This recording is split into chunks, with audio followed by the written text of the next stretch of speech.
నమస్తే. ప్రస్తుతం మనతో పాటు సీనియర్ జర్నలిస్ట్ దాము బాలాజీ ఉన్నారు. ఆయనతో మాట్లాడదాం. నమస్తే సార్.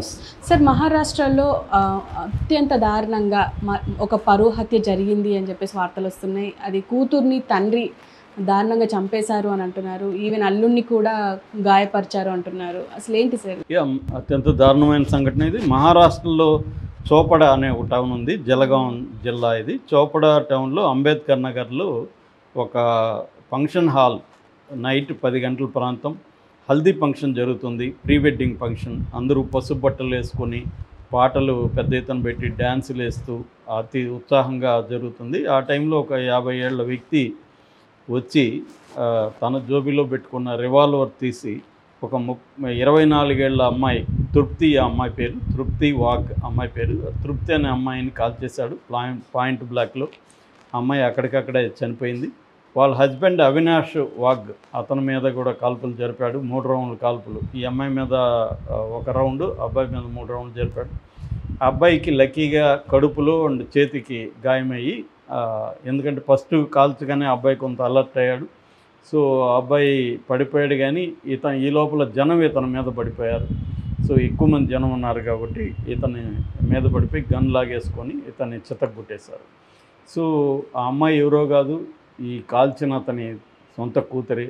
కాల్చిన అతని పేరు కిరణ్ మాంగ్లే.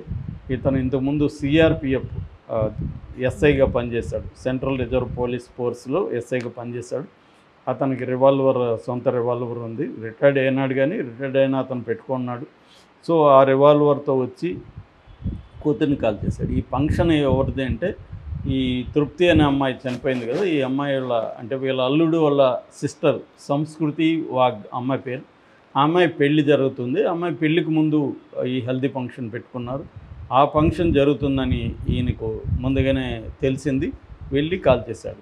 సో దీని నేపథ్యం ఏంటి, ఎందుకు కాల్ చేశాడు, అంతకుముందు ఏం జరిగింది అన్నప్పుడు, ఈ తృప్తి వాగ్ అనే అమ్మాయిది అసలు మహారాష్ట్రలో సిర్పూర్ అనే ఒక టౌను.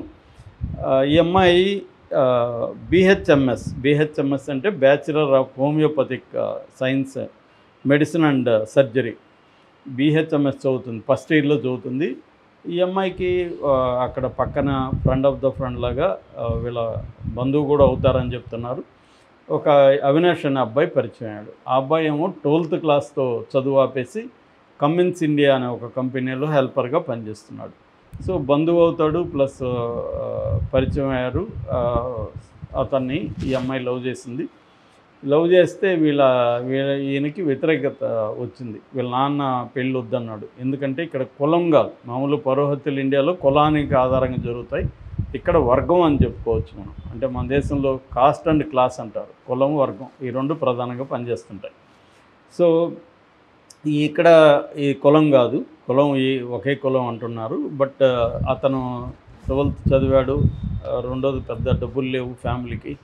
వాళ్ళ అమ్మ కూడా ఎక్కడో కేర్ టేకర్గా హాస్పిటల్లో పనిచేస్తుంది ముసలోళ్ళకి. సో అలాంటి వాడు వద్దు, ఇతని దగ్గర బాగా డబ్బులు ఉన్న వ్యక్తి ఇతను. సో పైగా ఈ అమ్మాయిని మంచిగా డబ్బులు పెట్టి చదివించాడు. ఈ అమ్మాయి బిహెచ్ఎంఎస్ కూడా 2.5 లక్షల ఫీజులు కట్టారని చెప్తున్నారు కాలేజీ వాళ్ళు.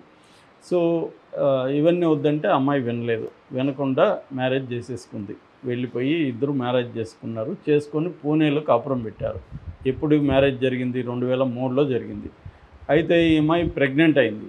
ఇతను ఏం చేశాడు, ప్రెగ్నెంట్ అయినాక మంచిగా వాళ్ళ ఇంటికి వెళ్ళి, నేను మారిపోయాను, నా కూతురు నాకు ముఖ్యం, నేను ఇప్పుడు అమ్మాయి ప్రెగ్నెంట్గా ఉంటే అమ్మగారి ఇంట్లో కదా ఉండాలి అని వాళ్ళు నమ్మించి ఆ పాపను తీసుకొని ఇంటికి తీసుకెళ్ళాడు. ఇంట్లో పెట్టుకున్నాడు. ఇంట్లో పెట్టుకొని తన కంట్రోల్లో ఉంది కాబట్టి అమ్మాయిని ప్రెజర్ చేసి బలవంతంగా అబార్షన్ చేయించేశాడు. ఫస్ట్ది అబార్షన్ చేయించేసి, ఇంక నీకు పెళ్ళి లేదేమీ లేదు, మోసుకొని ఉండి, నేను చెప్పిన వాళ్ళు చేసుకుని నువ్వు చదువు కంప్లీట్ చేయని కాలేజీకి పంపించడం మొదలుపెట్టాడు. కాలేజీ వాళ్ళతో కూడా పోయి మాట్లాడాడు, ఫీజులు కట్టాడు, కాలేజీకి పంపన్నాడు. ఆ అమ్మాయి వినలేదు. ఆ అమ్మాయి కొద్ది రోజులు ఉండి కాలేజీకి కూడా సెక్యూరిటీ ఇచ్చి పంపించాడు. వాళ్ళ బ్రదర్ నిఖిల్ అని ఉంటాడు. ఈ కాల్చినప్పుడు కూడా నిఖిల్ కూడా ఉన్నాడు వాళ్ళ నాన్నతో. సో ఆ నిఖిల్ అని ఉంటాడు. ఆ నిఖిల్తో కూడా ఇంక వాళ్ళ ఫ్రెండ్స్ని ఇచ్చి రోజు సెక్యూరిటీ కూడా ఇచ్చేవాడు. ఇలాగ వెళ్ళేది. కానీ అమ్మాయి ఏదో ఒక రకంగా ఎస్కేప్ అయిపోయి తన హస్బెండ్ దగ్గరికి వెళ్ళిపోయింది. అక్కడి నుంచి పూణేలో ఉంటున్నారు. సో ఇతను తన మాట వినలేదు, అబార్షన్ చేసినా కూడా, ఫోర్స్ చేసినా కూడా వినలేదనే కోపాన్ని పెంచుకున్నాడు. అప్పటి నుంచి గత 3 నెలల నుంచి టైమింగ్ కోసం ఎక్కడ చంపాలని చూస్తున్నాడు. కాలేజీకి వస్తే చంపుదాం అనుకున్నాడు, కానీ ఆ అమ్మాయికి అది అర్థమైంది. అది అర్థమై కాలేజీకి కూడా అమ్మాయి రావడం మానేసింది, కాలేజీకి కూడా వెళ్ళట్లేదు. సో వెళ్ళకుండా పూణేలోనే ఇంట్లోనే ఉండిపోయింది. ఇప్పుడు ఆ అమ్మాయికి 3rd మంత్ ప్రెగ్నెన్సీ చనిపోయే టైంకి. సో ఇది తనకు అర్థమైంది. సో నేను వద్దన్నా కూడా వీళ్ళు వినలేదు కాబట్టి వీళ్ళిద్దరిని చంపేయాలని తను డిసైడ్ అయ్యాడు. తోడుగా కొడుకు నిఖిల్ని తీసుకున్నాడు. ఇక్కడ జరుగుతుంది, హల్దీ ఫంక్షన్ జరుగుతుందని అతనికి ఇన్ఫర్మేషన్ వచ్చింది. సో తాను రాత్రి 10 గంటలకి గన్ తీసుకెళ్ళాడు, ఈ కొడుకును తోడు తీసుకెళ్ళాడు. ఇతనేమి యాక్టివ్గా లేడు కానీ కూడా వెళ్తున్నాడు. నాన్న చెప్పిన పని ఇతను చేస్తున్నాడు. ఎందుకంటే ఫ్యామిలీ ఈ అమ్మాయి పెళ్ళిని వ్యతిరేకిస్తుంది. సో వెళ్ళి ఫస్ట్ అతను కూతురు మీద ఎక్కువ కోపం ఉంది, తన మాట వినలేదని ఫస్ట్ కూతుర్ని కాల్చాడు. కూతురుకి హెడ్లో తగిలింది బుల్లెట్. సో ఇమ్మీడియట్గా అమ్మాయి కింద పడి చనిపోయింది. సో దాని తర్వాత అల్లుడు మీద కాల్పులు జరిపాడు. సో అల్లుడు సీరియస్ గాయాలతో అక్కడ ససూన్ హాస్పిటల్ అని జనరల్ హాస్పిటల్ దాంట్లో పూణేలో తీసుకెళ్లారు. ఇతన్ని జనము ఎక్కువ ఉన్నారు కదా, జనం కూడా. సో వాళ్ళు ఇంకా ఒక పెళ్లి ఫంక్షన్లో పెళ్లి కూతురు అన్నని, పెళ్లి కూతురు అన్న భార్యని చంపితే ఎలా ఉంటుంది జనాల రియాక్షన్. సో వాళ్ళు వచ్చి ఇతన్ని నిఖిల్ వాళ్ళ కుర్రాన్ని ముఖ్యంగా ఇతన్ని చావగొట్టేశారు బాగా. ఏ స్థాయిలో కొట్టేశారంటే ఇప్పుడు ఇతను కూడా బతుకుతాడా లేదా డౌట్గా ఉంది. కాల్చిన కిరణ్ మాంగ్లే ఇతని పేరు. ఇతను ఇప్పుడు ఐసీయూలో ఉన్నాడు, వెంటిలేటర్ మీద నడుస్తుంది ప్రజెంట్. సో కొట్టేసి ఈ లోపల పోలీసులకి ఎవరో ఫోన్ చేశారు, పోలీసులు వచ్చారు, అతన్ని జనం నుంచి రక్షించి పోలీసులు తీసుకెళ్లారు.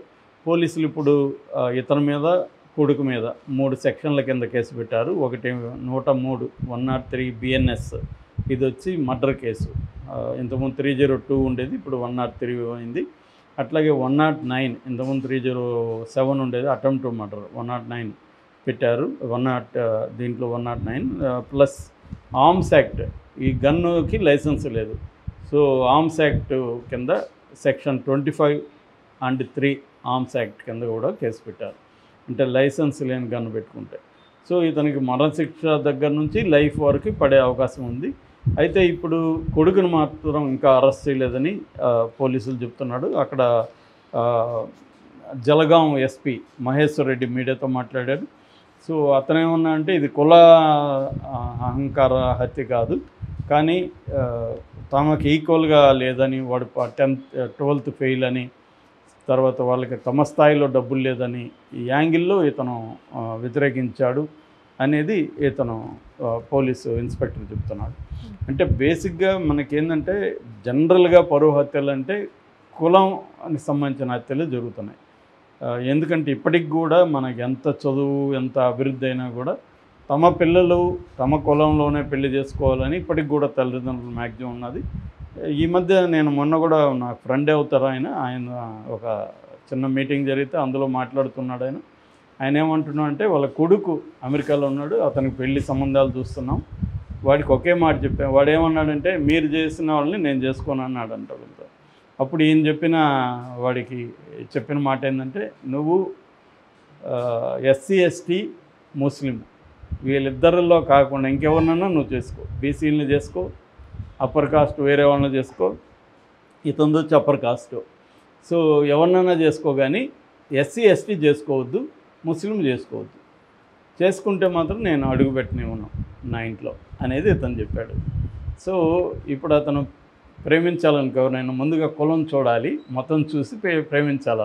అతనికి ఉండే టార్గెట్ ఇతను కావాలనుకుంటే, ఇతను ఆస్తి కావాలనుకుంటే అతను SC STని పెళ్లి చేసుకోకూడదు, ముస్లిం. ఇది కనీసం ఈ మేరకు వచ్చారంటే కొద్దిగా ప్రోగ్రెసివ్ లెక్క. అంటే కనీసం బీసీని పెళ్లి చేసుకోవడానికి ఇతను ఒప్పుకుంటున్నాడు. కానీ ఇప్పటికి కూడా SC STని అంటే ఈ మాత్రం ప్రోగ్రెస్ వచ్చి కొడుకులు అమెరికాలో చదువుతున్న తల్లిదండ్రులు కూడా SC STని ముస్లింల్ని చేసుకోవద్దన్న క్లియర్గా అండర్స్టాండింగ్ ఉంది. సో ఈయన ఏంటంటే ఒక అదే కూతురు అనుకో చంపేస్తానని కూడా అని ఉండేవాడు. కొడుకు కాబట్టి ఇంట్లోకి రానివ్వను అనేది హెచ్చరిక చేశాడు. కూతురు అయితే పరిస్థితి వేరేగా ఉంటుంది. ఎందుకంటే ఇక్కడ జెండర్ రోల్ కూడా ఉంటుంది. మనకి పరువు ప్రతిష్టను ముఖ్యంగా అమ్మాయిలే కాపాడాలనేది ఇవాళ ఉన్న పేరెంట్స్కి ఉండే అండర్స్టాండింగ్. మన పరువు అమ్మాయిల చేతిలో ఉంది. అమ్మాయిలు తక్కువ కులంలో పెళ్లి చేసుకుంటే